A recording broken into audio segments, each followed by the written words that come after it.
I want you to picture a typical cookbook for a second. Just, close your eyes. You know the kind of talking about. Mm-hmm. It's usually got a really glossy cover, maybe a photo of the author laughing in some sun-drenched garden, holding a basket of lemons or something. Right, it's very aspirational. It's selling a lifestyle, not just food. Exactly. It's a whole vibe. It says, if you make this exact pasta, you will magically be transported to a villa in Tuscany. But the book you dropped on my desk today, Yeah. this is not selling a vibe. No, it certainly is not. We are looking at German Baking today by Dr. Oetker. And I have to say, just physically, this book feels different. It feels heavy. The layout is dense. It doesn't feel like a collection of pretty stories. It feels like a schematic. That is a perfect description. It's a technical manual. And the text itself calls this and I'm quoting here, the standard baking book for every household. That is a massive claim to make. It is. Usually when a book says something like that, it's just marketing fluff. But Yeah. You're telling me this is actually true? In the context of German domestic culture, yes, it is largely accurate. If you walk into a German kitchen, and I mean whether it's a tiny student apartment in Berlin or, a grandmother's house in the Black Forest, you are statistically very likely to find some version of this book. It's just ubiquitous. So it's the baking Bible. Well, Bible kind of implies faith, doesn't it? This book is about science. It's about certainty. So what we're doing in this deep dive isn't just, reading a few recipes. We are on a mission to decode the whole philosophy behind this book. Okay. Because when you really, really look at the source material, you realize this is a cultural manual for precision. It is all about the chemistry of comfort. The chemistry of comfort. I love that phrase. Because usually we think of comfort food as messy, right? Like mac and cheese, sloppy joes, that kind of thing. Sure. But this book seems to suggest that real comfort comes from engineering. Precisely. It approaches baking like it's a construction project. It's structural. I was flipping through the intro notes, and the range in here is just wild. We've got these rustic breads that look like they could sustain a village for a week. Mm. And then you have these incredibly sophisticated gâteaux, like the Prinzregenten Torte, which, by the way, I practiced saying 5 times in the mirror this morning. You nailed it. Thank you. And then on the other end, we have these, visual novelties, like the mole cake, which literally looks like a pile of bird. But the one unifying theme seems to be rules. Very strict, non-negotiable rules. It is the balance between that strict adherence to the rules, the physics of the dough, and then the creative variation that comes after you've mastered the structure. So is it one of those learn the rules so you can break some kind of deals? No, not at all, actually. In this text, it's learn the rules so you don't accidentally build a collapsing building. Yeah. The joy of baking, according to Dr. Oetker, comes from the absolute reliability of the system. Yeah. If you follow the instructions to the letter, the result is practically guaranteed. It removes that anxiety of, will this even turn out? Which, I have to say, as someone who has stared into an oven literally praying to the baking gods, sounds actually quite nice. It is deeply comforting. So if the whole philosophy here is reliability through engineering, we have to look at the foundation. The book calls it roux-tag, which I guess translates to stirred dough, but that sounds way too casual for what this actually is. It is a misleadingly simple name. In English, we'd just call it the cake mixture. Right. And the text defines this very specifically. It's made with fat, sugar, eggs, flour, and baking powder. The goal is a light, crumbly texture. Now, I'll be honest. When I make a cake on a Tuesday night, I use the dump and pray method. I throw it all in the mixer, hit the button, and then I check my phone. And Dr. Oetker is silently judging you from the bookshelf. I can feel the judgment, because reading through these instructions, you can't just throw it all in a bowl. It's like a launch sequence at NASA. It is. The order of operations is absolutely critical here. You start with the fat, then the sugar, then the eggs, then the flour. You cannot, and I mean cannot, deviate. Okay, let's unpack the why.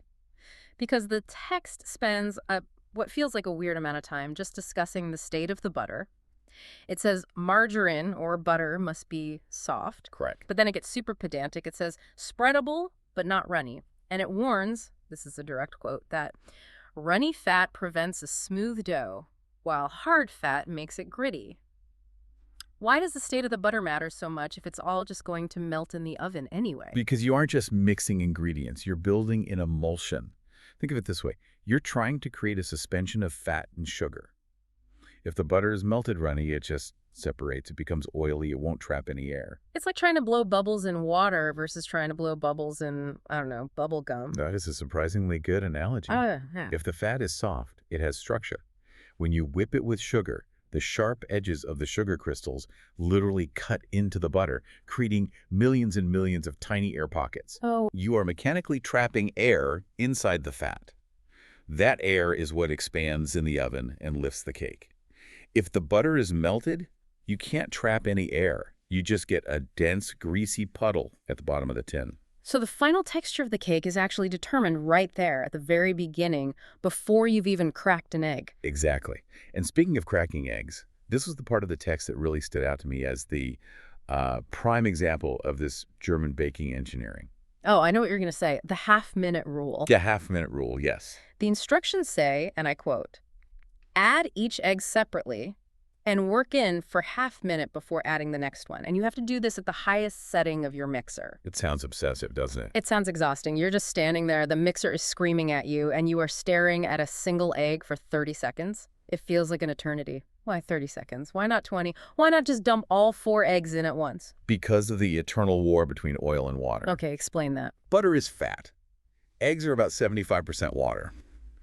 On a molecular level, they hate each other. They want to divorce immediately. Right. If you dump 4 eggs into a butter-sugar mixture all at once, the water completely overwhelms the fat. The mixture curdles.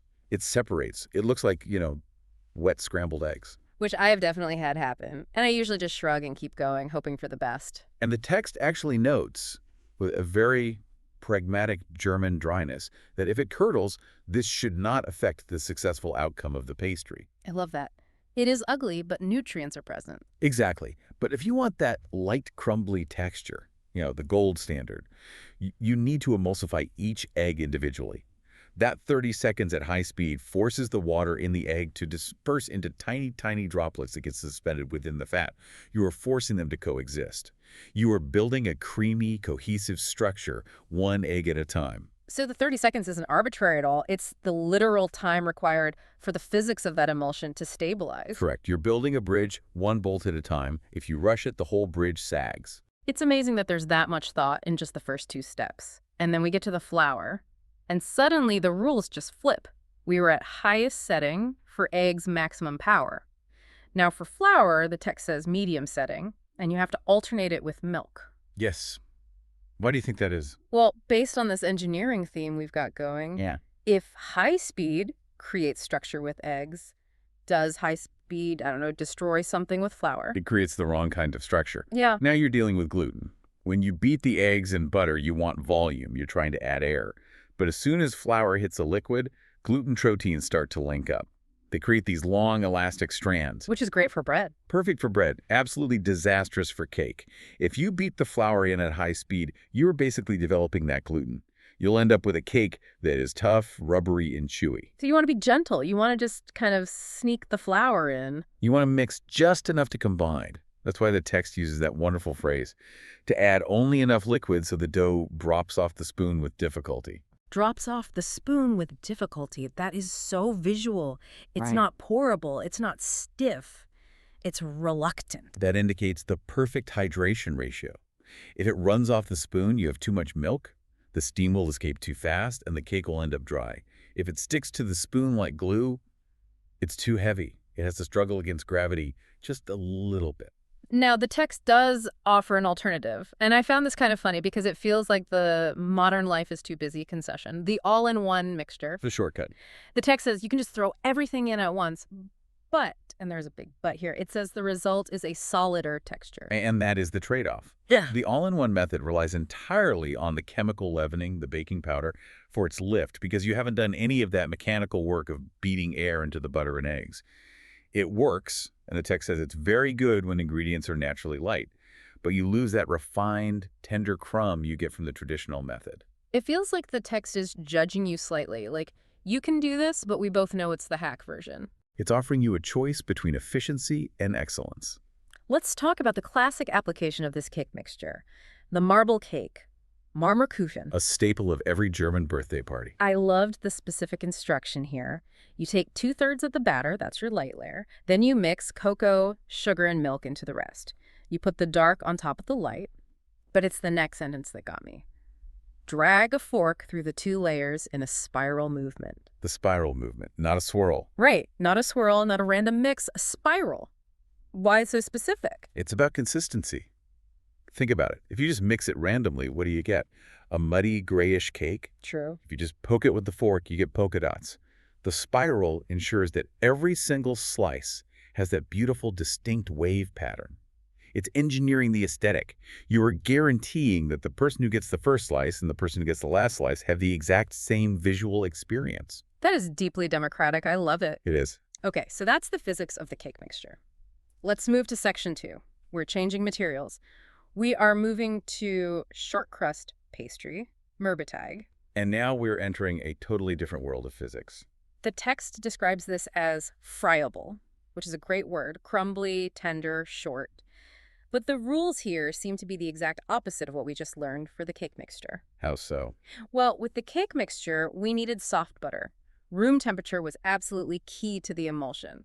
But here, with short crust, temperature seems to be the enemy. It is. The text explicitly states that if the butter is too soft, the pastry becomes oily and pulls together. Pulls together sounds ominous, like a shrinking sweater in the wash. That's exactly what happens. In a short crust, you want the fat to remain distinct from the flour until the very moment it hits the oven. You want little pockets of solid fat coated in flour. When those pockets hit the heat of the oven, the fat melts and creates a tiny void of flake. That is what makes a crust flaky and short. So if the fat melts while you are mixing it? You lose the pockets. You just coat all the flour in liquid fat. You get a greasy, dense, hard cookie instead of a tender crust. You lose the shortness. That explains why the text mandates that if the dough gets sticky at all, you have to wrap it in cling film and put it in the fridge for 30 minutes. It's like a timeout for the dough. Exactly. You have to chill the fat back down to a solid state. It's thermal management. You are constantly battling the ambient temperature of your own kitchen. And the handling techniques are so delicate. There's the rolling pin rule. It says, roll lightly, do not press too hard. Again, that's to prevent heat transfer from your hands and the friction, and also to prevent the gluten from overdeveloping. If you mash it, you ruin the texture. And I learned a hack from this text that I've actually never used but sounds absolutely brilliant. The cling film trick. Rolling the dough between 2 layers of foil or cut open freezer bags. It is brilliant. It saves so much frustration. The text says this prevents sticking, which is obvious, but the real benefit is that it avoids adding excess flour. That is the key point. Usually when you roll out dough, you flour the counter, you flour the rolling pin. But the dough absorbs that flour like a sponge. And if you roll it out, realize it's the wrong shape, then you ball it up and roll it out again. You're adding more and more flour each time. Exactly. You're fundamentally changing the ratio of the recipe. You're drawing it out. The plastic bag method keeps the hydration percentage strictly locked in. It's foolproof. That is such a precise detail. It's all about protecting the integrity of the formula. And then there's blind baking. I've heard this term on cooking shows, but the text explains it very clearly. It's for cold fillings. Right. So you want to make a fruit flan. You want a crisp pastry base, but you want fresh strawberries and whipped cream on top. You can't bake the strawberries. They'll turn into mush. So you need to bake the crust first on its own. But if you just put a raw crust in the oven, it just slumps, right? It melts and collapses. The sides fall in. It loses its shape completely. So the text says to fill it with dried pulses, peas or beans. It's literally using construction ballast to hold up the walls of your pastry while it sets. It is masonry. You are building a container. Right. You bake it until the structure is rigid enough to stand on its own. Then you remove the ballast and finish the cooking to brown the inside. Speaking of masonry, we have to pause on the recipe spotlight for this section. The Kulturhund. Ah, the cold dog. This might be my favorite thing in the entire text. It is technically a cake, but it requires 0 baking. And frankly, to a modern ear, the ingredients sound a little aggressive. It is a polarizing dessert, for sure. Coconut fat, chocolate, butter biscuits, that's basically it. We have to view this through the lens of history, really. This is a cake born from scarcity. It's often associated with the post-war era or times when ingredients like fresh eggs or leavening agents were hard to come by or when ovens weren't even reliable. But you had industrial fat and shelf-stable biscuits. Exactly. It's ingenuity. It's a mimicry of luxury using what was available. But the construction, it describes lining a loaf tin and then filling it with alternating layers of chocolate cream and biscuits. It says 7 to 8 layers. It's bricklaying. It is. You are using biscuits as bricks and this chocolate coconut fat mixture as mortar. And then, this is the kicker, you have to wait 5 hours or overnight in the fridge. Because the cement has to set. The coconut fat needs to fully crystallize so you can actually slice it. It sounds incredibly heavy. Like one slice would sustain you for a week. It is dense. Yeah. There's no getting around that. It's Yeah. incredibly rich. But it's also deeply nostalgic for many Germans. Well, And it creates a texture you cannot get from baking. It's that snap from the biscuit, a satisfying crunch, and then the way the coconut fat just melts on your tongue.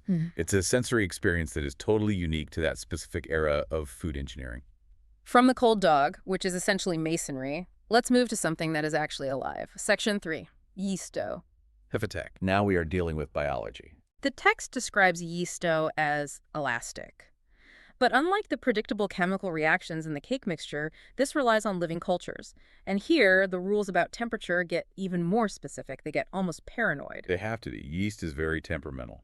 The text uses the phrase hand hot, and it specifies 37 degrees Celsius, which is 98.6 degrees Fahrenheit. Body temperature. Exactly. Why is this number so critical? The text mentions it multiple times. Yeast is a fungus. It's a living organism. So you have to think of it like a Goldilocks situation. If the liquid is too cold, the yeast just stays dormant. It sleeps. Nothing happens. Your dough sits there like a rock for hours. What if it's too hot? If you go over, say, 50 degrees Celsius, you kill the yeast. You sterilize your dough. And dead yeast doesn't burp. Dead yeast doesn't burp. I'm writing that down. That's the mechanism. Yeast consumes sugar and it releases carbon dioxide. It burps. That gas gets trapped in the gluten network, and that is what makes the bread rise. 37 degrees is the biological sweet spot where the yeast is most active, most happy, and most productive.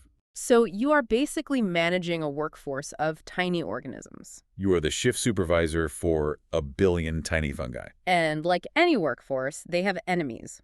The text warns about inhibitors. It says specifically that salt and fat should be added after the yeast is mixed with flour, or you should add it at the side of the bowl. This is a detail that is so often missed by beginners. Salt is hygroscopic. It attracts water. If you put pure salt directly onto fresh yeast, the salt pulls the moisture out of the yeast cells violently through osmosis. It dehydrates them. It kills them on contact. It's chemical warfare. It creates a dead zone in your bowl. By putting the salt on the side of the bowl or mixing the yeast into the flour first, you are creating a buffer zone. You're protecting your workforce until they are distributed enough to handle the salt without being overwhelmed. It's like keeping the kryptonite away from Superman until he's already flying. That works, yeah. And then there's the 2 risings protocol. This isn't just let it sit for a bit. No, it's a strict 2-part sequence. First rising, in the bowl, covered in a warm place, until it's visibly increased in volume. Then you shape it. And then, and this is mandatory, a second rising. That second rise is absolutely crucial for the texture. When you shape the dough, say you're braiding a loaf or rolling out buns, you're handling it. You are knocking the air out of it. You're tightening up the gluten. If you baked it immediately after shaping, it would be dense and tight. It would be a brick. A delicious brick, maybe, but a brick nonetheless. The second rise allows the gluten to relax again and the yeast to reinflate the structure. It's what gives you that soft, pillowy texture in a good yeasted cake. It's the difference between a dinner roll and a hockey puck. Speaking of yeasted cakes, we have to talk about the bien stitch, the bee-sting cakes. And a real technical challenge. I was surprised to see this as a yeast dough. I always just assumed it was a sponge because it's so light. But the construction is fascinating. You have the raw dough, and you spread this cooked mixture of butter, sugar, honey, and almonds on top before you bake it. Which is very risky. Why? What's the risk? Because yeast dough rises. It exerts a pretty significant force upwards. If your topping is too heavy or too stiff, if it sets into a hard candy shell too early in the baking process, it acts like a lid. It will physically prevent the rise. It will weigh the dough down. So the topping has to be engineered to move with the cake? Exactly. It has to be fluid enough to expand with the dough as it rises, but solid enough that it caramelizes into that crunchy shell without just sliding off the sides. It's a very delicate balancing act of weights and measures. And then, just to make it even more complicated, after it's baked, you slice the whole cake horizontally and fill it with vanilla custard. It's a famously messy cake to eat. The filling squirts out the sides when you try to bite into the hard top, but it's a masterpiece of textures. You get the soft dough, the creamy filling, and that crunchy caramelized topping all in one bite. There's another recipe here that caught my eye just for the shaping instructions alone, the stollen curl. The pastryman. Ah, for St. Martin's Day usually. A treat for children. The text is so literal about how to make a man out of dough. It doesn't just say, shape it like a person. It says, cut a cone of dough. Then, to make the legs, cut the thin end of the cone in half. To make arms, you make 2 incisions and pull slightly away. It's geometric anatomy. It is. It's like instructions for origami or something. And then using raisins for eyes and buttons. It's charming, but it shows that even for a simple children's treat, there is a standard procedure. You don't just mash it into a shape, you cut the cone. Efficiency and reproducibility. Yeah. Every student curls should look like brothers. Okay, let's move on to section 4, the sponge mixture, biscuiting. This is the airy, light cousin of the roux-teig we started with. The text says it's usually fat-free, and the texture is light, airy. But getting there sounds like a serious workout. This is where the engineering relies on trapping air bubbles without the help of solid fat. It is mechanical aeration in its purest form. The instructions say eggs must be beaten with hot water until foamy. 1 minute. Wait, hold on. Hot water. We just spent 10 minutes talking about how heat kills things and changes textures. Ah, but this is a very small amount of hot water. This is a very specific, almost secret German trick. Adding a tablespoon of hot water to the eggs helps to relax the protein strands slightly. It lowers the surface tension of the mixture. Okay. This allows the eggs to stretch further and trap more air than if they were cold.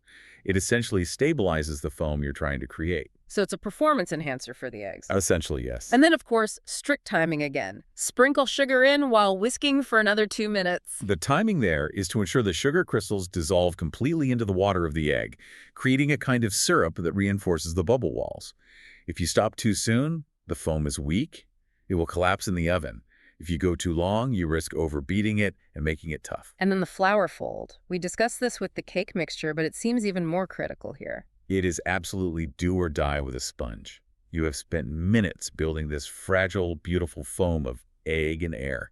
If you just dump the flour in and stir it with a spoon like you're making soup, you crush all the bubbles. You pop the balloon. Exactly. The cake will come out as a pancake. You have to sift the flour to make it light and then fold it in, usually by hand. Using a motion that cuts through the center and lifts over from the bottom, you're trying to incorporate the solid into the gas without losing any of that hard-won volume. Now, there's a variation called the Viennese method, Wienerboden. This adds melted butter at the end. This is high-stakes baking. This is for advanced players. Why? What makes it so risky? Because fat pops bubbles. Foam hates fat. It's the same reason you can't whip egg whites if there's even a tiny speck of yolk in them.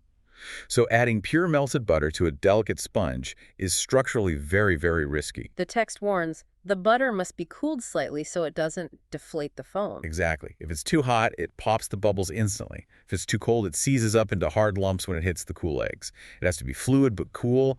It adds amazing flavor and moistness because a fat-free sponge can be a bit dry, but it does create a slightly denser crumb. It's a compromise. There's a technical tip in this section that I actually tried to visualize, and it feels like a magic trick. Cutting the layers. For a layer cake, yeah. The text suggests making a 1 centimeter incision all around the cake with a knife. Okay, fine, I can do that. But then it says, use a strong thread, place it in the incision you just made, cross the ends in front of you, and pull. The garrote method. It sounds violent, but also kind of genius. Is that real? It's much more effective than a knife for a home baker. Think about using a knife. Unless you have a professional serrated cake knife that is longer than the cake is wide, you have to saw back and forth. You end up dragging crumbs everywhere. You tend to angle the knife down or up by accident. You end up with a slanted cake. Which leads to the Leaning Tower of Pisa cake, which I have made many times. Exactly. The thread applies equal pressure from all sides simultaneously, converging in the center. Yeah. It just follows the path of least resistance, which is the incision you made.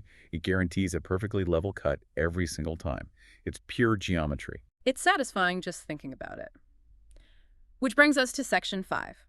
We've done the physics, the biology, the geometry. Now we enter the Department of Architecture. The visual deceptions. This is where German baking gets really theatrical. And we have to talk about the final boss of this book. The Baumkuchen. The tree cake. The king of cakes. I read the process for this, And I'm exhausted just from reading it. This isn't baking. This is an endurance sport. It is by far the most labor-intensive item in the entire book. For the listener who hasn't seen one, can you describe what we're looking at? If you cut a slice of Baumkuchen, it looks exactly like the cross-section of a tree. You see these thin golden rings, concentric circles radiating out from the center. It's absolutely beautiful. It looks organic. But the process to get there is completely synthetic. The text says you don't bake this in an oven well, not in the normal way. You use the grill, the broiler. Top heat only. Intense, direct heat. And you don't pour the batter in a tin, you paint it on. Essentially, yes. You have your tin. You spread a single layer of batter. The text specifies 1 to 2 tablespoons, a paper-thin layer. You put it under the screaming hot grill. You have to watch it like a hawk. For maybe 2 minutes, it turns golden brown. You take it out. And then you do it again? You put another tablespoon of raw batter right on top of the cooked layer. You spread it out. Back under the grill. Another 2 minutes. And you do this how many times? 10, 15, 20 times. It depends on how many rings you want your tree to have. But here is the engineering detail that absolutely blew my mind. The text warns you that as the cake grows, as the layers stack up. You have to move the shelf. Right. The shelf must be moved downwards to maintain a 20-centimeter distance from the grill. Think about the precision of that. As the cake physically grows taller, the top surface gets closer and closer to the heating element. If you left it on the same shelf, the top layers would burn in seconds because they are physically closer to the heat source. You have to manually compensate for the vertical growth of your own cake. It's a variable focal point. You're adjusting for its growth in real time. It is, and remember, you're doing this in a hot kitchen, opening and closing the oven door every 2 minutes for an hour or more. It is a ritual. And the result is a record of that time. Just like tree rings record the years of a tree's life, the Baumkuchen rings record every single time you pulled that rack out and spread a new layer. You are literally eating the baker's labor. That is a beautiful way to put it. It's why it's the king of cakes. It commands respect because you know exactly what it cost in time and attention to make. From the sublime to the, well, slightly ridiculous, we have the Maulwurf tort, the mole cake. A children's birthday party classic. And a brilliant lesson in creative destruction. This is visual deception at its finest. You bake a chocolate base, okay, normal enough. Then the instructions say, scoop out the middle 1 centimeter deep, leaving a rim. You are excavating your own cake. You are digging a hole in it. Creating a foundation, a bowl. You fill the hole with bananas and cream, piling it up into a dome. And then, and this is the genius part, you take the crumbs you just excavated. And you sprinkle them all over the cream dome. To mimic the soil of a molehill. It's so clever. It uses the waste product of the excavation to finish the decoration. Yeah. It's a completely closed-loop system. It really is. And it solves a big problem in cake decorating, which is that smooth icing is hard. Getting buttercream perfectly smooth takes a lot of skill. But sprinkling crumbs... Anyone could do it, and it looks perfect every time because it's supposed to look organic and messy. It's a high-impact, low-skill decoration. It's brilliant design. That is a very good point. It's democratizing decoration. Then there's the Spiegelekuchen, the fried egg pastry. Another visual pun. It's a tray bake. You put a layer of custard down, that's the egg white, and then you place apricot halves on top, rounded side up. Those are the yolks. From a distance, it looks remarkably realistic. But the text adds one final touch that really sells the illusion. A clear arrowroot glaze. To give it that sheen. The shine of a frying egg. It's just delightful. It's playful. But again, it's executed with serious technique. You have to make the custard properly, you have to bake the fruit so it doesn't weep water, and you have to master the glaze so it's clear, not cloudy. It shows that German baking isn't just about heavy, serious breads. There's a real sense of humor, but it's a constructed humor. It's a joke that requires a schematic to tell. Let's move to section 6, regional specialties. Because this book isn't just one region, it covers a lot of ground. Germany has a very fragmented culinary history. Yeah. Every region has its own very distinct identity. We see the Frankfurter Kranz, the Frankfurt crown, A glorious calorie bomb. a ring cake sliced into 3 layers using the thread method, I assume, filled with buttercream, and then coated in praline, which is basically a sugar and almond brittle, crushed up. It's meant to simulate a golden crown dotted with jewels. It's very regal. Then we have Leipziger Lurchen, Lexiglarks. Small tartlets. Very distinctive. Right, with marzipan and apricot jam, decorated with these 2 strips of dough crossed over the top. These actually have a fascinating history that's not explicitly in the text, but is very well known in German culinary lore. The name larks refers to the actual songbirds. Leipzig used to be famous for a dish made of roasted songbirds. Hmm. But in the 18th and 19th century, hunting them was banned for conservation reasons. So the bakers of Leipzig invented these pastries to replace the birds. The pastry is a stand-in for the bird. Yes, and the dough crosses on top. They're meant to represent the strings that were used to tie the bird's carcass together for roasting. Wow. That took a dark turn. But also, that is deep history baked right into a tart. So it's basically a vegetarian substitute from the 1800s. It's essentially, yes, it preserves the memory of the dish without the cruelty. Then we have the Berliner Bobs. A great name. It's a short crust filled with marzipan, sultanas, and candied peel. It's rolled up like a log and then cut into slices and baked upright. It creates that specific spiral structure again, very common in the coffee houses of Berlin. And the Friesische Streuseltorte, that's from the north, right? Yes, Friesland. The north is colder, windier. They love their heavy cream and their plums. This is layers of short crust and crumble filled with a rich plum puree and cream. It's hearty. It's built to sustain you against the wind coming off the North Sea. I want to touch on two specific ingredients that keep popping up in these recipes because Dr. Oetker seems to use them differently than we might in, say, an American kitchen. First, starch, corn flour. Yes, spices turkey. Many of these recipes call for mixing corn flour with all-purpose flour. Why not just use cake flour, which is already lower in protein? Because in a typical German household, you might not have 5 different bags of flour for different purposes. You have your standard all-purpose flour. But by replacing a portion of that flour with pure starch, with corn flour, you are effectively lowering the protein content yourself. You are diluting the gluten. So you are hacking your own flour. You are engineering your own cake flour on demand. The starch provides structure, but absolutely no elasticity. This ensures that fine texture the book is always talking about. It makes the crumb more tender, more velvety. If you used 100% bread flour, these cakes would be tough and chewy. And the second ingredient that seems to terrify people, gelatin. The structural engineer of the cream cake. The text gives very specific rules. You soak the sheets, you squeeze them out, but then, and it says crucially, tempering. This is where the disaster usually happens for people. You have hot dissolved gelatin. You have cold whipped cream. If you pour the hot liquid directly into the cold cream, what happens? Shock. It seizes up. Thermal shock, exactly. The gelatin hits the cold and sets instantly. It turns into rubbery strings. You get lumps. The whole thing is ruined. So the text says you have to stir a little bit of the cold mixture into the hot gelatin first. You introduce them to each other gently. You bridge the temperature gap. You take 2 tablespoons of the cold cream, and you sacrifice them into the hot gelatin. This cools the gelatin down slowly without shocking it into setting. Then you can add that tempered mixture back to the main bowl.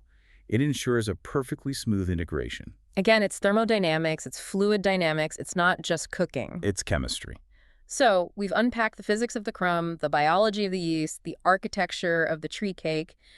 We've traveled from the scarcity of the cold dog to the sheer excess of the Frankfurt crown.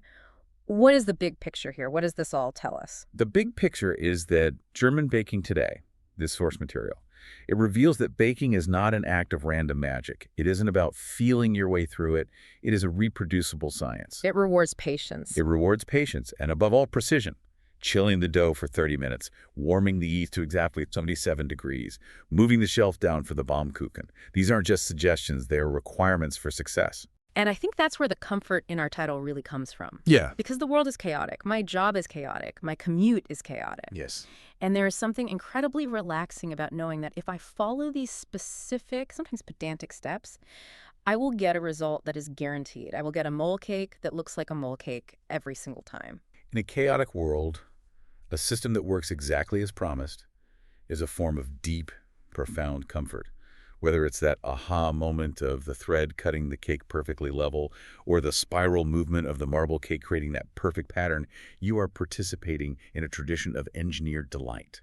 You are trusting the process, and the process rewards you. Reliability is its own form of love. That's beautifully put. Before we go, here's a thought for you to chew on, listeners. We often think of creativity as total freedom, throwing paint at the canvas, improvising jazz.